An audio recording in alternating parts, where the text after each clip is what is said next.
el pueblo de Israel, ¿cierto? Él entonces hizo una serie de prohibiciones de actos de inmoralidad, pecados, ¿cierto? Pecados que ellos podían cometer y que Dios le decía que ellos debían evitarlos. Ellos debían ser santos porque Dios esencialmente es santo. Ellos debían separarse de los pueblos egipcios y cananeos. A pesar de estar en medio de ellos, debían ser diferentes en su manera de vivir. Entonces, porque si no, lo que vimos la semana pasada, ¿cierto? Capítulo 20, si no me equivoco, lo que vimos la semana pasada, si no, había una pena capital para ellos, ¿cierto? Aquel que cometía pecado intencional, decía Dios, debe ser cortado del pueblo, muerto, quitado de la congregación. Y es interesante esto, ¿no, hermanos? Porque muchos pecados con los que los creyentes o las personas, ¿cierto?, juegan, coquetean y practican regularmente, le costaron la vida a muchas personas en el pasado, como un ejemplo de la santidad de Dios y de lo que el pecado hace en las personas. Esos capítulos y los últimos que vimos, ¿cierto? Él decía, evita estos actos de inmoralidad porque si no vas a morir. Deja un principio muy simple, ¿cierto? El pecado produce males en la vida de la persona, ¿no? El pecado produce la muerte. En este tiempo antiguo, ¿cierto?, donde se escribió este libro, recuerda que ellos han salido hace poquito de Egipto, han cruzado el mar y Dios los ha llevado al pie del monte Sinaí. Entonces ahí Moisés subió a la cima y Dios le dio las tablas con la ley y él volvió abajo, ¿cierto? Entonces, y Dios lo va a tener todo un año abajo del monte Sinaí, a los pies del monte Sinaí, dando esta serie de mandamientos que vemos en el libro de Levítico. Hermanos, estamos hablando de un par de milenios atrás, ¿no? En ese tiempo, ¿cierto?, literalmente el pecado ocasionaba y causaba la muerte. Y eso quedó como un principio para nosotros el día de hoy, de que nosotros entonces debemos considerar que el pecado, la pecaminosidad, no traerá nada bueno a nuestras vidas. Ahora bien, hermanos, la vida espiritual, la vida cristiana, el caminar con Dios, ¿cierto? Cuando tú pones tu fe en Jesucristo, entonces, y empiezas a caminar con Él, si no tienes cuidado, puedes llegar a una conclusión que nos lleva a pensar que la vida espiritual es algo como aburrida. Solo una serie de mandamientos que obedecer. Solo una serie de cosas que debo dejar de hacer, ¿cierto? Como no hagas esto, no hagas lo otro. Si no tenemos cuidado, los padres, los que ya somos creyentes, podríamos hacer ver a Dios de esa manera a los incrédulos. Nuestros hijos, nuestros familiares, ya no quieren venir a Cristo porque ven que somos ahí como muy legalistas, fariseos, ¿no? Como todo es una prohibición, todo está mal, ¿no? Entonces, Dragon Ball es del diablo, el cine es del diablo, todo es del diablo, ¿cierto? Entonces, si nosotros no tenemos cuidado, podemos mostrar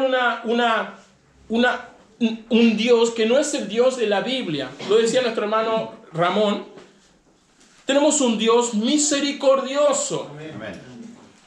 Que a pesar de nuestras fallas, nos va a recibir si nos acercamos a Él. Si no tenemos cuidado, los creyentes podemos ser estorbo para que las personas lleguen a Dios, mostrando una vida espiritual llena de prohibiciones únicamente. Cosas que no hay que hacer. Todo está malo, todo es malo. Y es interesante el contraste que vamos a ver ahora. Levítico 23, si tú miras en tu Biblia, hay un subtítulo ahí. Antes del capítulo 23, dice, las fiestas solemnes. ¿Qué contraste es este, no? Porque Dios dice, no hagas esto, no hagas lo otro, vas a morir. Y ciertamente eso sucedía con aquellos que pecaban intencionalmente. Pero por otro lado, él va a estipular en este capítulo una serie de, vamos a decirlo así, fiestas, ya hermanos, en un término espiritual, en un término hebreo antiguo, ¿cierto? No fiesta en el término postmoderno, ¿cierto? No carrete, hermano, por la duda, ¿no? Entonces perdón, tengo un problema aquí con mi flequillo. Entonces, no como una fiesta así moderna, ¿no? Pero vemos aquí una faceta diferente del carácter de Dios. y de la manera que el pueblo de Dios debe celebrar a Dios y hacer ver a Dios a las otras naciones. Los que no conocen a Dios deben ver por el pueblo de Dios que Dios es un Dios misericordioso, un Dios de amor, un Dios lleno de gracia, y no solo como una serie de prohibiciones y cosas por el estilo. Y este contraste vemos aquí en este capítulo, ¿cierto? Hasta el momento estábamos hablando de un montón de prohibiciones que tendrían como consecuencia la pena capital, la muerte del que pecaba deliberadamente. Pero por otro lado, capítulo 23, Dios va a establecer una serie de fiestas solemnes, ya fiestas, no en el término moderno, sino ahí dice, ¿no? Solemnes. Instancias donde el pueblo de Dios debe celebrarle, regocijarse, alabar a Dios de una manera de júbilo, ¿cierto? Con una actitud de gozo por lo que Dios es y lo que Dios ha hecho en nosotros y quiere hacer a través de nosotros. Mucho cuidado entonces, hermanos, y ojalá el Señor nos guarde de mostrar un Dios solo justo, pero no misericordioso. Un Dios solo de juicio, pero no de gracia. Porque Dios nos muestra diferentes facetas de su carácter y su persona en la Biblia. Y cada una de ellas debiéramos nosotros, en la medida correcta, mostrar al mundo. Mira lo que dice versículo 1. Habló Jehová a Moisés, diciendo. Nuevamente se repite esta frase, que la venimos viendo cada comienzo de una nueva lección en Levítico. Esto es la misma palabra de Dios. Entonces Dios inspira a los autores bíblicos en algunos casos, y ellos entonces, de acuerdo a su sabiduría y su personalidad, escribieron. Por eso tú puedes ver el Evangelio de Marcos, que es súper acotado y resumido, porque entonces Pedro se lo dictó a Marco y Marco lo escribió y bueno, hubo esta transliteración, ¿cierto? Pero en otros lados Dios, como encontró algunas cosas quizás más importantes que no quedaran dudas, ¿cierto?, de cómo Él quería que se hicieran, Él las ordenó exactamente. Como cuando Moisés subió al monte y Él le dijo, vas a hacer un tabernáculo. Será de tal medida, de tal altura, de tal anchura, tendrá tantas puertas, tendrá tantos elementos, todo lo fabricarás en este material, de esta manera, y lo dispondrás en este sitio. Bien, entonces no quedó nada a la imaginación de Moisés. Dios mandó exactamente lo que quería decir y que hicieran los hombres. Aquí ocurre algo parecido. Versículo 1. Habló Jehová a Moisés diciendo, el Señor mismo le dicta, en este caso a Moisés, y le dice, y eso debe ser una fuente de autoridad para nosotros, ¿cierto? Entonces Moisés es el escritor, pero es Dios el autor final de este hermoso pasaje.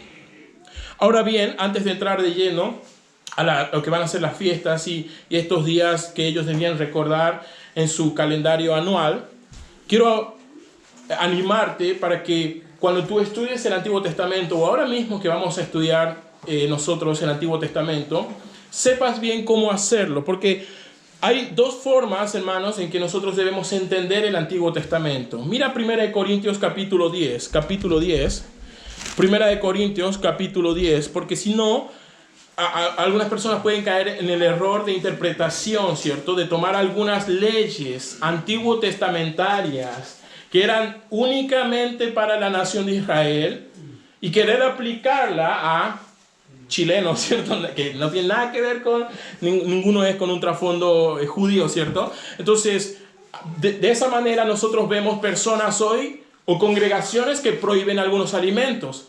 ¿Te acuerdas que vimos un capítulo que hablaba de los alimentos inmundos y los alimentos puros? Era un principio, ¿cierto? El creyente está rodeado de lo malo, no debe coquetear con eso porque si no se contamina. Ese era el principio, y no significaba que no debíamos nosotros hoy en día tener abstenciones legales de alimentos solo por causa de conciencia. De la misma manera, entonces vemos congregaciones hoy donde las personas usan velo, congregaciones donde hay danzas en la congregación, ¿cierto? Congregaciones donde ocurren un montón de cosas que son sacadas equivocadamente del Antiguo Testamento. ¿Cómo debemos nosotros entender el Antiguo Testamento? En primer lugar, como un ejemplo para nosotros. Mira 1 Corintios 10. Mira lo que dice el versículo 6.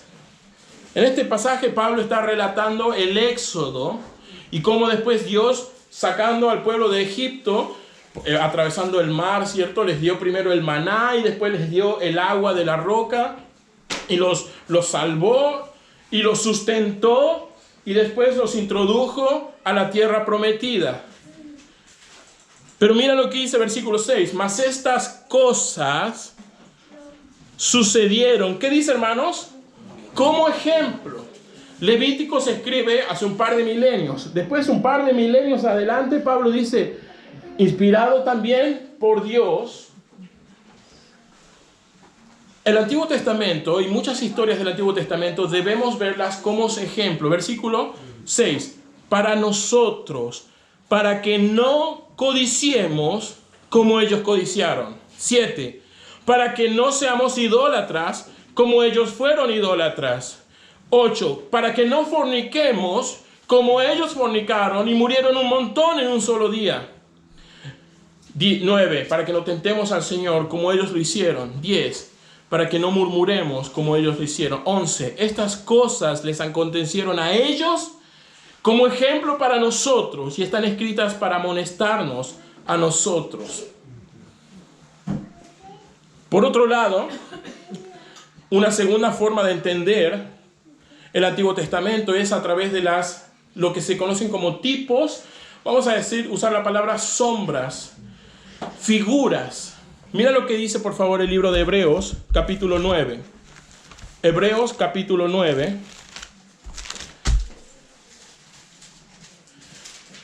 Bien, en Hebreos capítulo, primero 8, en Hebreos 8 nos habla está hablando el autor de los tipos de sacerdotes y del oficio del sacerdote en el Antiguo Testamento.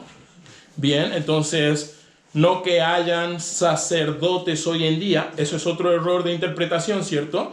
Porque mira lo que va a decir el capítulo 8, versículo 4. Él habla de los sacerdotes, ¿cierto? Habiendo sacerdotes que presentan ofrendas según la ley.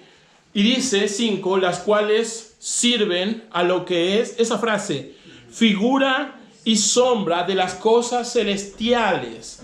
¿Qué está diciendo aquí Moisés? El oficio antiguo de sacerdote, ¿cierto? Como este hombre mediando entre los hombres y Dios, era una figura de lo que el gran sumo sacerdote, Jesús, hace ahora ante Dios en favor de nosotros. Amén. Por eso dice, hermanos, mira el capítulo, por favor, capítulo 4, versículo 14. Por tanto, dice la Biblia ahí, por tanto, teniendo ¿qué dice? Gran sumo sacerdote que traspasó los cielos. ¿Cómo se llama? Jesús, el Hijo de Dios, retengamos nuestra profesión. ¿Para qué? Entonces, ir a un hombre para que él intervenga por mí ante Dios cuando tengo a Cristo. ¿De dónde vienen estos oficios modernos de sacerdocios? Vienen de una interpretación incorrecta del Antiguo Testamento. El capítulo 9 de Hebreos, el capítulo 9 de Hebreo, en este capítulo nos hablan de los sacrificios que hacían los sacerdotes. Nos habló primero del oficio en sí y ahora de la ceremonia, ¿cierto? Los holocaustos, los sacrificios. Versículo 19. Habiendo dado Moisés todos los mandamientos de la ley a todo el pueblo, tomó sangre de los becerros y de los machos cabríos, con agua, lana escarlata y hisopo, y roció con la sangre el mismo libro y también a todo el pueblo, diciendo: esta es la sangre del pacto que Dios ha mandado. ¿A qué se está haciendo referencia? El holocausto y también el día de la expiación. Nosotros lo hemos estudiado en semanas anteriores. Bien, entonces, ¿por qué? Entonces, Nosotros ahora no estamos, y gracias a Dios, ninguno ha tomado ese ejemplo literal todavía, ¿no? Y está como sacrificando animales ahí en la congregación, ¿no? Entonces es interesante cómo algunos son bien selectivos, ¿no? Entonces para tomar algunas cosas del Antiguo Testamento, solo las que sirven a la manipulación de las personas en realidad, y no son imparciales, porque bajo esa misma lógica deberían hacer también sacrificios, ¿no? Pero no lo hacen. ¿Pero por qué? Versículo 23 dice: fue pues necesario, refiriéndose al sacrificio que hacían los sacerdotes, las ceremonias en el templo, fue necesario que las figuras de las cosas celestiales fuesen purificadas así. Es decir, de nuevo, estos sacrificios que hacían y el animal inocente, el cordero inocente que sacrificaban por el pecado del pueblo en el día de la expiación, era una figura, nuevamente, una sombra de lo que eventualmente Cristo, el Cordero de Dios que quita el pecado del mundo, haría a favor de nosotros. Entonces aquí vemos esa doble interpretación del Antiguo Testamento, como ejemplos y como figuras. Cuando tenemos esto en cuenta, podemos ir de lleno ahora sí al libro de Levítico. Mira Levítico 23. Levítico 23, capítulo 5. En este capítulo entonces va a tratar sobre las fiestas de Jehová el Señor. Y vamos a ver entonces un gran contenido de figuras, de tipologías, de sombras, como recién mencionábamos. Entonces, de alcance profético. Entonces, y muchas referencias al carácter y a la obra de Cristo a favor de nosotros, los creyentes. En un solo capítulo vamos a ver un resumen, entonces, del eterno plan de salvación de Dios para la humanidad en Cristo Jesús. Y como le mencioné al comienzo, va a estar lleno de tipologías y figuras que nosotros debemos atender cuidadosamente. Vamos a ver, son 7 en total, así que quisiéramos avanzar rápidamente. Prometí a Paola que le dije que venga con los niños a las 12, ¿cierto? Está en la plaza con los niños, así que espero terminar hasta eso, ¿no? Número 1, la Pascua. Mira versículo 5, lo que dice. 4. Estas son las fiestas solemnes de Jehová, las convocaciones santas a las cuales convocaréis en sus tiempos. Entonces Dios va a decir en qué época del año, en qué fecha y además la manera en que debe realizarse esta fiesta para la nación de Israel. Versículo 5 dice lo siguiente: en el mes primero, a los 14 días del mes, o el día 14, entre las 2 tardes, Pascua es a Jehová. Bien, en el mes primero, a los 14 días del mes, en el horario de la tarde, ¿cierto? Al atardecer, como digamos, como cena, ¿cierto? Ellos debían compartir esta Pascua. La Pascua ¿de qué se trataba, cierto? Entonces la Pascua era una reunión familiar donde entonces el pueblo, cumpliendo también con el libro de Éxodo, debían tomar un cordero, asarlo, ¿cierto? Y después ellos debían comer panes sin levaduras durante esa cena, y durante toda una semana vamos a verlo. Y de esa manera ellos recordaban, ¿cierto?, el acto divino del juicio de Dios a los egipcios y de la salvación de Dios para los israelitas, sacándoles mientras ellos cruzaron el mar en seco, y cómo Dios entonces le iba a sustentar y cuidar durante su peregrinaje a la tierra prometida. Cuando nosotros pensamos en la Pascua, aquí tenemos una figura muy clara. Las otras quizás son más difíciles, pero ahora es muy claro en este punto. La Pascua simboliza, hermanos, la crucifixión de Cristo por nosotros. El sacrificio que 2000 años más adelante de esta fecha, más o menos, Cristo haría en la cruz, es el cumplimiento de la Pascua final, definitiva de Dios, donde no un cordero como un animal sería sacrificado, y no solo recordarían ellos la salvación de mano de Egipto, sino donde el cordero mismo de Dios sería sacrificado y esa salvación sería universal para todos los que crean en él. Mira el libro de Hebreos capítulo 9. El libro de Hebreos capítulo 9. Aquí el autor lo dice rápidamente. Versículo 24. Porque no entró Cristo en el santuario hecho de mano, figura del verdadero, sino en el cielo mismo, para presentarse ahora por nosotros ante Dios, y no para ofrecerse muchas veces, como entra el sacerdote en el lugar santísimo cada año con sangre ajena, sino, mira la segunda mitad del versículo 26, se presentó una vez y para siempre por el sacrificio de sí mismo para quitar del medio el pecado. Volviendo al libro de Levítico, hermanos, Levítico capítulo 23, ellos debían cada año hacer esta ceremonia recordando: Dios nos ha salvado, el Señor nos ha salvado de Egipto, el Señor es grande en su misericordia, en su gracia, nos ha liberado. Pero ignoraban que años después un Cordero de Dios en una Pascua judía también se daría a sí mismo por el sacrificio en favor nuestro. Número 2. Mira una segunda fiesta, panes sin levadura, versículo 6. A los 15 días de este mes, el primer mes, recuerda, es la fiesta de los panes sin levadura a Jehová. 7 días comeréis panes sin levadura.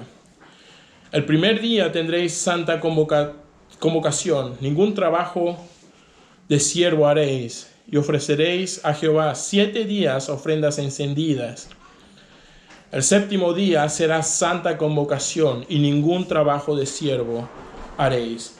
Entonces el día 14 del primer mes, ellos en esa noche entre las 14 y 15 celebraban, ¿cierto?, la Pascua a cada familia. Y desde ahí Dios les dice: durante 7 días a contar desde la Pascua, entonces nada contaminado coman. Nada con levadura coman. La levadura simbolizando el pecado, obviamente. Él dice: deben abstenerse de todo esto. Entonces, en esta fiesta, versículo, por favor, versículo 8, ofreceréis 7 días ofrenda encendida, ¿cierto? Es un tipo de ofrenda que nosotros estudiamos ya en el pasado, capítulo 2 o 3, que habla de la ofrenda vegetal, la ofrenda de oblación, ¿cierto? Que ellos hacían al sartén, ¿cierto? O asada, digamos, unos tipos de panes, que eran como simbolismo de la pureza del Señor y la pureza y santidad que Dios esperaba también de su pueblo. La fiesta de los panes sin levaduras nos anima y nos ayuda a entender y a participar de la santidad de Cristo. La Biblia dice que Él fue sin pecado. La Biblia dice que Él fue tentado como nosotros en todo, pero no pecó. La Biblia dice que Él fue sin manchas. Bien, entonces aquí en la fiesta de los panes sin levaduras y en estos días de panes sin levaduras, entonces las personas recordaban y continuaban, ¿cierto?, celebrando de alguna manera la santidad de Dios a través de no contaminarse con nada que simbolice pecado y mucho menos pecando, ¿no? Entonces, de esta manera, en esta fiesta, nosotros podemos entender y participar de la santidad de Dios y entender mayor aún este atributo de Él. 3. Esta es una tercera fiesta que se llama de las primicias, versículo 9. Habló Jehová a Moisés diciendo: habla a los hijos de Israel y diles: cuando hayáis entrado en la tierra que yo os doy y seguéis su mies, traeréis al sacerdote una gravilla por primicia de los primeros frutos de vuestra siega. Y el sacerdote mecerá la gravilla delante de Jehová, para que seáis aceptos el día siguiente del día de reposo, la mecerá. Bien, entonces, recuerda, versículo 5, a los 14 días hacían la Pascua, y desde ahí ellos debían, durante 7 días más, estar haciendo estos panes sin levaduras para recordar y alabar a Dios por su santidad. Esto debía hacerse con granos del año pasado, obviamente, ¿no? Porque si era a principio de mes, ¿cierto? Entonces no había forma de cultivar y cosechar en 15 días, ¿no? Entonces él dice, bueno, comenzando el año, cuando yo los introduzca y apenas tú trabajes en la tierra, en Canaán, y apenas tú saques tus primeros frutos de la tierra ahí en Canaán, bien, traerás las primicias. Versículo 10, es interesante esto, ¿no? Habla de, mira lo que dice versículo 10. Traerás al sacerdote una gravilla por primicia. ¿Qué es la gravilla? Son granos. Granos de cebada. Donde aquí, versículo, por favor, mira lo que dice versículo 11. El sacerdote mecerá la gravilla, ¿cierto? Es como la pone al viento y la sacude un poco y el grano cae y la cascarilla vuela con el viento. Separa de esa manera el grano de la cáscara. Es interesante esto, hermano, ¿no? Porque entonces, de la mala interpretación del Antiguo Testamento, vimos o mencioné el tema del sacerdocio humano. Hombres interviniendo por otros hombres ante Dios, lo cual no tiene sentido porque tenemos a Cristo como sumo sacerdote. ¿Pero has escuchado alguna vez hablar de las primicias en alguna iglesia? ¿Has escuchado alguna vez hablar de ven, haz una siembra y cosas por el estilo? ¿De dónde sale eso? ¿Y qué base bíblica tiene? Versículo 10. Esta es la base bíblica. Traerás las primicias a Jehová. Aquí vemos que se trata obviamente de granos de cebada, lo que ahí menciona como gravilla, y no de dinero. Y en ningún lado vamos a ver que menciona que eso va a ser multiplicado o fructificado de alguna manera. La fiesta de las primicias, o traer la primicia del grano al Señor, ¿cierto? Es una representación es una manera de decir, te pertenece a ti, ¿cierto? Esto no es mío, tú me lo has dado. No soy dueño, soy mayordomo, ¿cierto? Entonces tú eres el dueño final de esto. Esto te pertenece a ti mismo, ¿cierto? Y esa es la finalidad. Y vemos a Cristo aquí, en el orden mismo de las fiestas, vemos a toda la obra de Cristo en la cruz y posterior a favor de los creyentes. Él es muerto en la Pascua y está, ¿cierto?, estos días en la tumba, ¿cierto?, sin contaminación, panes sin levadura, para resucitar al tercer día en gloria. Mira lo que dice, por favor, 1 Corintios capítulo 15. 1 Corintios capítulo 15. Mira lo que va a decir ahí la Biblia. Mira lo que dice 1 Corintios capítulo 15. En este capítulo, el apóstol Pablo está haciendo una especie de tesis sobre la resurrección de los muertos a los hermanos de la congregación de Corinto. Mira el versículo 20. Mas ahora Cristo ha resucitado de los muertos. Por cierto, hermanos, aquí el término, la palabra resurrección, por las dudas, no significa reincorporación, ¿cierto? No significa alguien que murió y volvió de la muerte, como sobrevivió nomás, ¿cierto? O, que hay muchos casos, ¿no? O no significa tampoco alguien que estaba desahuciado y se recompuso. Ciertamente eso puede ser un milagro, ¿no? Pero no es una resurrección, porque la resurrección implica un cambio de cuerpo o una mejora en el cuerpo, un nuevo hombre. El que resucita en gloria, porque Cristo resucitó en gloria.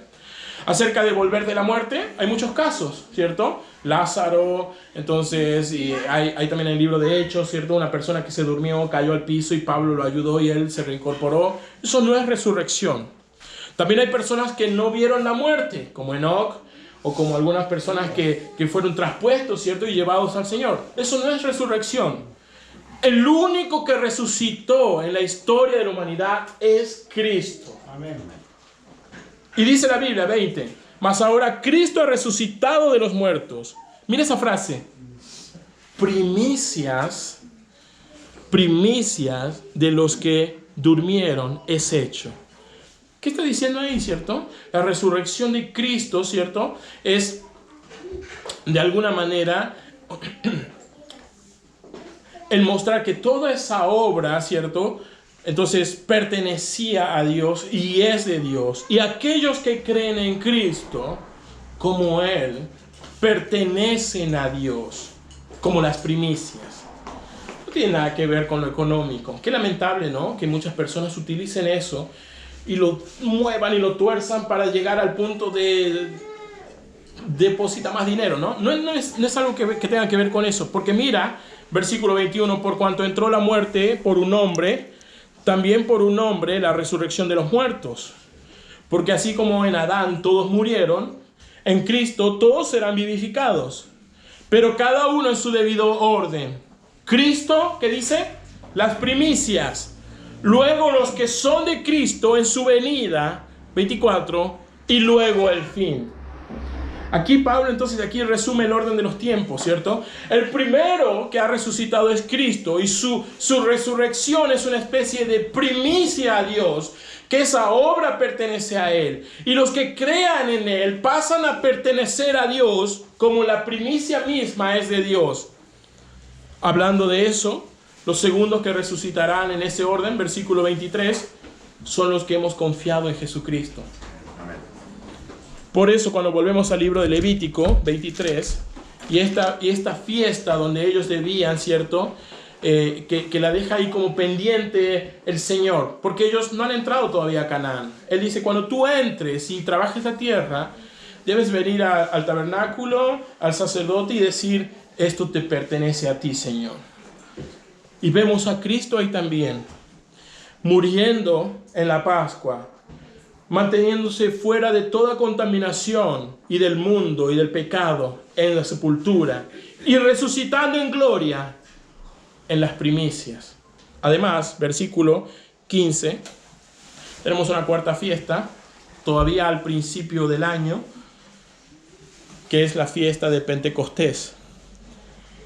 Dice la Biblia lo siguiente, 15, y contaréis desde el día que se ciegue al día de reposo, desde el día en que ofreciste la gravilla, hiciste la primicia, 7 semanas cumplidas, 49 días.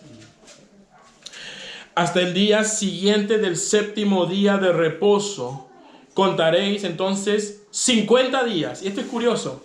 Esto es muy interesante porque él dice, cuenta las semanas por día, de sábado a sábado, ¿cierto? Reposo, reposo, reposo, 7 reposos son 49 días. Y él dice, el día siguiente del día de reposo, ¿cierto? Lo que conocemos hoy como domingo. Interesante, ¿no? Entonces él dice, en este día, versículo por favor, versículo 16, entonces ofreceréis el nuevo grano a Jehová y traeréis, versículo 17, 2 panes para ofrenda mecida. Avanzando un poco, 21. Convocaréis en este mismo día santa convocación. Ningún trabajo de siervo haréis. Estatuto perpetuo donde quiera que habitéis por vuestras generaciones. Entonces vemos aquí la fiesta de Pentecostés. De hecho, el mismo nombre lo indica, ¿no? Penta significa 5, ¿no? Entonces de ahí viene Pentecostés, ¿no? De 50. Entonces, en esta fiesta, ¿cierto, hermanos? Ocurre algo interesante. Ocurre algo interesante y podemos ver a Cristo también en esta solemnidad. Él dice, tú debes hacer las primicias cuando entres. Entonces, lo primero que coseches, trae al sacerdote y reconoce que eso viene de Dios y pertenece a Él y que por Él lo tienes. Y ahora, entonces cuando te establezcas ahí, comiences a vivir tu nueva vida en Canaán, a los 50 días harás un recordatorio de esto, ¿cierto? De todo lo que vienes experimentando, desde dónde te sacó Dios, a dónde te trajo Dios, trayendo de nuevo, ¿cierto?, algunas ofrendas, versículo 17, 2 panes para la ofrenda mecida, versículo 17, que serán de 2 décimas de flor de harina, o una harina muy fina, ¿no?, cocidos con levadura como primicias para Jehová. Entonces aquí vemos entonces este cambio, ¿cierto? Ellos han salido de Egipto. Ellos están ahora a los pies de Sinaí, pero ellos van a llegar en algún momento a Canaán. Van a disfrutar de esa nueva tierra, nueva vida en Canaán. Entonces, disfrutando de esta abundancia, ¿cierto? Tierra que emana leche y miel, decía la Biblia, ¿no? Entonces no es que hayan arroyos de miel o cosas por el estilo, ¿no? Sino que abundante, fructífera. De hecho, Canaán está ubicada en una parte del mundo que se conoce como Mesopotamia. Un área verde, hermosa, de ríos, campos. Dios los estaba llevando ahí para que ellos ahí disfruten de su nueva vida como pueblo de Dios. En Pentecostés, cuando nosotros vamos a la obra de Cristo, ¿cierto? Y a la comparación con su obra, Él moría en la Pascua, sepultado en las panes sin levaduras, resucitado en las primicias y dedicado a Dios eso como entonces una primicia. A los 50 días, Cristo manda el Espíritu Santo a que habiten los creyentes, ¿cierto? En Hechos capítulo 2, ellos están ahí en Jerusalén, llega el Espíritu Santo y ellos, los discípulos, reciben el Espíritu Santo y en ese momento son hechos nuevas criaturas. Ellos ya habían experimentado o ya pertenecían a una nueva familia, la familia de Dios. Ya habían sido creyentes y habían puesto su fe en Jesús y le siguieron todos esos años. Ellos ya habían experimentado un nuevo nacimiento. Jesús decía, ¿no? ¿Quieres ser salvo? Nicodemo, debes nacer de nuevo. Bueno, todos los discípulos habían nacido de nuevo, pertenecían a una nueva familia, la familia de Dios. Pero solo hasta que el Espíritu Santo vino a ellos, es que ellos fueron hechos nuevas criaturas. Es interesante esto, pero tú puedes ver esto, hermanos. Al final del libro de los Evangelios, Pedro todavía tiene muchos problemas de carácter, ¿no? Entonces Pedro todavía no es nueva criatura. Es un nuevo hijo de Dios. Ha nacido de nuevo. Pero se ve que quiere cortarle la oreja a un soldado y le dice a Jesús, si tú quieres que pidamos a Dios que caiga fuego, ¿no? Sobre estas personas. Tenía muchas cosas que cambiar. No tenía el Espíritu Santo. Cuando el Espíritu Santo viene a morar perpetuamente en los creyentes, estos son transformados de adentro para afuera y son hechos una nueva criatura en el Señor. Mira 2 Corintios capítulo 5. La Biblia lo dice textualmente en este pasaje. 2 Corintios capítulo 5, versículo 17. De modo que si alguno está en Cristo, dice la Biblia, nueva criatura es, las cosas viejas pasaron, he aquí todas son hechas a nuevas. En Pentecostés, los creyentes podemos experimentar una pequeña porción de esa nueva humanidad de Cristo. Él resucitó en gloria, un hombre diferente al que entró a la cruz. El mismo quizás en apariencia, el mismo quizás en su carácter y su amor para los discípulos, pero diferente. La Biblia dice que los discípulos podían meter la mano en sus heridas y todavía conservaba los hoyos en sus manos y la herida del costado de la lanza al costado de su cuerpo. Pero él estaba vivo. En Pentecostés, o un poquito antes de Pentecostés, porque Jesús resucita en las primicias aquel domingo y durante 40 días está con los discípulos, enseñando y dando las últimas directrices para después ascender a los cielos corpóreamente, ¿cierto? Ese nuevo humano. Los discípulos pueden imaginarme, ¿no? Imagínate, hermano, es un amigo con el que estás aquí 3 años, de repente sus pies se despegan del piso y se mete al cielo así para arriba. Bueno, eso es la nueva humanidad. Eso es una persona resucitada. Eso es ser glorificado. En Pentecostés se dio el inicio a aquella nueva humanidad de los creyentes. Ellos reciben el Espíritu Santo y son hechos nuevas criaturas. No solamente han nacido de nuevo ahora, no solamente ahora pertenecen a una nueva familia, la familia de Dios, sino que ahora son ellos mismos, nuevos humanos. Eso es lo que son las iglesias, ¿cierto? Las iglesias son un montón de personas que reconocieron su pecaminosidad y que fueron hechas nuevas por Cristo Jesús. Mira lo que dice 1 Corintios 5. 1 Corintios 6. 1 Corintios 6. 1 Corintios 6, versículo 9. 6, versículo 9, dice la Biblia: ¿no sabéis que los injustos no heredarán el reino de Dios? No erréis, ni los fornicarios, ni los idólatras, ni los adúlteros, ni los afeminados, ni los que se echan con varones, ni los ladrones, ni avaros, ni borrachos, ni maldicientes, ni estafadores heredarán el reino de Dios. Pero mira el versículo siguiente, 11. Y esto erais algunos. Es interesante esto, ¿no? Los corintios son una evidencia de lo que hace el Espíritu Santo en las personas y cómo Dios te hace una nueva criatura. Muchos de ellos aplicaban a los pecados que mencionó Pablo en los versículos anteriores, pero ahora ellos son diferentes. Esto erais algunos de vosotros, mas ahora habéis sido, mira lo que dice, lavados, santificados, ya habéis sido justificados en el nombre del Señor Jesús. ¿Por qué? Por el Espíritu de nuestro Dios. Volvamos, hermanos, al libro de Levítico. Y para terminar, hermanos, y se me pilló el tiempo un poco, lamentablemente. Versículo, por favor, 23. Aquí, entre las primeras 4 fiestas, ¿cierto?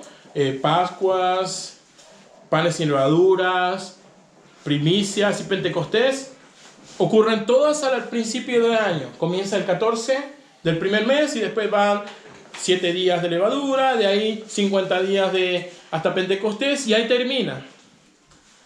Versículo 23. Habló Jehová a Moisés diciendo: habla a los hijos de Israel y diles, en el mes séptimo. Ya hay un vacío de tiempo hasta acercándonos a final de año, ¿cierto? La segunda mitad del año, al final, ¿cierto? Él dice, al primero del mes tendréis reposo y una conmemoración. Y mira lo que dice: al son de las trompetas, una santa convocación, ningún trabajo de siervo haréis, ofreceréis ofrenda encendida a Jehová. Entonces, las fiestas de las trompetas, ellos debían, a través de esto, no eran trompetas como alguien que toca jazz, ¿no, hermanos? Eran más bien parecidos como un cuerno de carnero, ¿cierto? Como una cornamenta de algún tipo de animal. Entonces, después hicieron las réplicas de metal igual, pero tienen esta forma, ¿cierto? Como un cono, entonces ahí, parecido a un cuerno de un carnero. Entonces, ellos, a través de esto, pasaban las personas tocándola, ¿cierto? Alrededor del campamento, alrededor de la ciudad, por las calles, como una convocatoria para una siguiente fiesta que vendría, que sería el día de la expiación. Nosotros hemos tomado un domingo para estudiar específicamente aquella fiesta, el día de la expiación. La fiesta de las trompetas simboliza la preparación para la segunda venida del Señor. Tenía el objetivo de comenzar un periodo de preparación para el día de la expiación, que sería entonces la próxima semana en este calendario, donde en ese momento el pecado sería quitado completamente del pueblo a través del día de la expiación. Y por último, 33, vamos a ver al final un repaso completo de esto. 33, habla a los hijos de Moisés diciendo, número 7, ¿cierto? La última.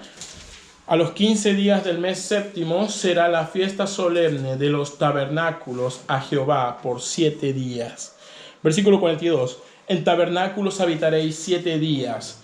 Todo natural de Israel habitará en tabernáculos, para que sepan vuestros descendientes que en tabernáculos yo los hice habitar a los hijos de Israel cuando los saqué de la tierra de Egipto. Yo, Jehová, vuestro Dios.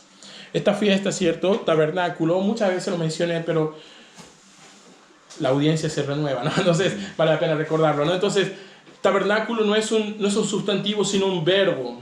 Es, para decirlo de alguna manera en español, el verbo tabernacular, ¿no? Es que significa habitar, simplemente, ¿no? Entonces el tabernáculo es la habitación o donde Dios habita, el tabernáculo que tenía el campamento de Israel. Cuando ellos hacen esta fiesta de los tabernáculos, ellos anticipan y miran hacia adelante, ¿cierto? Y dicen, un día el Señor mismo estará con nosotros. Un día el Señor mismo habitará en medio de nosotros y nosotros con Él. Cuando tú vas al final de la Biblia, el libro de Apocalipsis, dice exactamente eso, ¿cierto? Capítulo 21. La Biblia dice, en esa ciudad, esa nueva Jerusalén, no tiene tabernáculo, no tiene templo, porque Dios mismo es el tabernáculo y ellos están en la misma presencia de Dios. Ahora podemos ver el programa completo de la obra de Cristo. ¿Cómo queda? Cristo muere por nosotros en la Pascua. Permanece sin contaminación en los panes y levaduras y resucita en las primicias. A los 50 días, Él hace nuevas criaturas a los creyentes por medio del Espíritu Santo. Pasando un largo tiempo, al son de las trompetas, se anunciará la venida por segunda vez del Mesías. En ese momento y cuando Él venga, el pecado será quitado completamente de la presencia de los hombres para habitar con ellos para siempre. No sé tú, hermanos, pero para mí es hermoso este capítulo. Y nos muestra a Cristo de una manera muy completa. Está lleno de simbologías, sombras y figuras, pero que nos hablan de la obra majestuosa que Cristo hizo por nosotros en la cruz. 37, para terminar, hermanos. Ahora sí, de verdad terminamos. Estas son las fiestas solemnes de Jehová, a las que convocaréis santas reuniones para ofrecer ofrendas encendidas, holocaustos y ofrendas, sacrificios y libaciones, cada una en su tiempo. ¿Qué vemos aquí, hermanos? Entonces, a través de todas estas fiestas, un carácter diferente de lo anterior, estas prohibiciones que habían hecho a los actos de inmoralidad y la pena capital para los que los cometían. Podría generar la imagen de los creyentes, no, Dios es malo, muy extremista, ¿no? Entonces, no tiene derechos humanos, dirían, ¿no? Entonces, pero, hermanos, aquí vemos una parte diferente. Dios quiere una cita con su pueblo. Dios quiere estar cerca de ellos. Dios, las advertencias por el pecado son para nuestro bien. Son porque nos ama. Son porque quiere estar cerca de nosotros. Y contaminados por el pecado, no podemos. Versículo 37. Estas son fiestas solemnes a las que convocaréis. Versículo 37. Cada cosa en su tiempo. Dios permite y estipula en este capítulo, ¿cierto?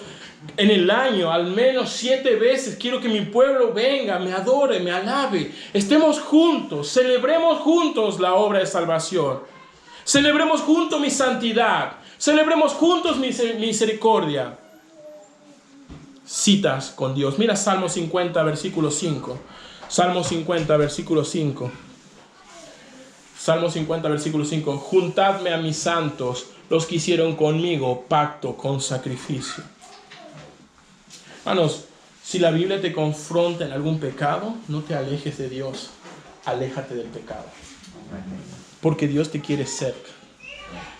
Además, versículo 37, volviendo de nuevo a Levítico, vemos también parte del carácter de Dios en este sentido, ¿no? Un Dios feliz, un Dios que quiere dar bienaventuranzas a su pueblo. Versículo 37 dice, estas son las, ¿qué dice, hermanos? Fiestas. La palabra fiesta significa justamente eso. Instancias de júbilo, de gozo, de celebración. Ellos debían recordar la obra, ¿cierto? El día de la expiación incluía que ellos debían ayunar antes del sacrificio y cosas por el estilo. Pero el propósito no es ese. El propósito no es la aflicción o andar tristes. Es el gozo de la salvación. Como la cena del Señor la semana pasada. No se trata de nosotros examinándonos o de nosotros poniéndonos a cuenta. Se trata de Cristo muriendo en la cruz y el pueblo de Dios regocijándose en su obra. Un Dios feliz. El capítulo anterior podría habernos quizás dado una imagen sesgada, equivocada de un Dios malo, mata a las personas. No, el pecado los mata. Dios lo quiere de nuevo, de vuelta a ellos. Dios estipula citas anuales para que ellos vengan y pasen tiempo celebrando. Él quiere, 37, fiestas, gozo, alabanza, júbilo alrededor de su obra. Y finalmente, hermanos, Mira lo que dice Salmo 32, versículo 1. Salmo 32, versículo 1. Salmo 32, versículo 1. Dice, bienaventurado aquel cuya transgresión ha sido perdonada y cubierto su pecado. Bienaventurado, feliz, dichoso, agraciado. Dios no quiere que vivamos o mostremos esta imagen de un Dios malo, prohibitivo, porque no es así. Y las prohibiciones son para nuestro beneficio y no al contrario. Él quiere que mostremos un Dios de gracia, misericordia, de amor, de justicia también. Pero que no mostremos una imagen equivocada del Señor. No seamos obstáculo, hermanos, a las personas a través de mostrar a esta imagen errónea del Señor. Mira 1 Corintios 5, versículo 8. Último versículo. Terminamos por el día de hoy. Muchas gracias, hermano, por su tiempo. Versículo 8. La primera frase, únicamente, celebremos la fiesta. Así que, dice ahí Pablo, celebremos la fiesta. No con la vieja levadura y con la levadura de malicia, sino con panes sin levadura, de sinceridad y de verdad. Dios nos invita el día de hoy, hermanos, y te invita a ti a que le alabes y te goces y regocijes en la obra que Él hizo por cada uno de nosotros. Celebremos la fiesta, ¿cierto? No carrete, hermano, ¿no? La fiesta espiritual, ¿no? Solemne, pero celebremos y seamos gozosos, alegres, contentos de lo que Dios ha hecho a través de Cristo por nosotros. Vamos a ver.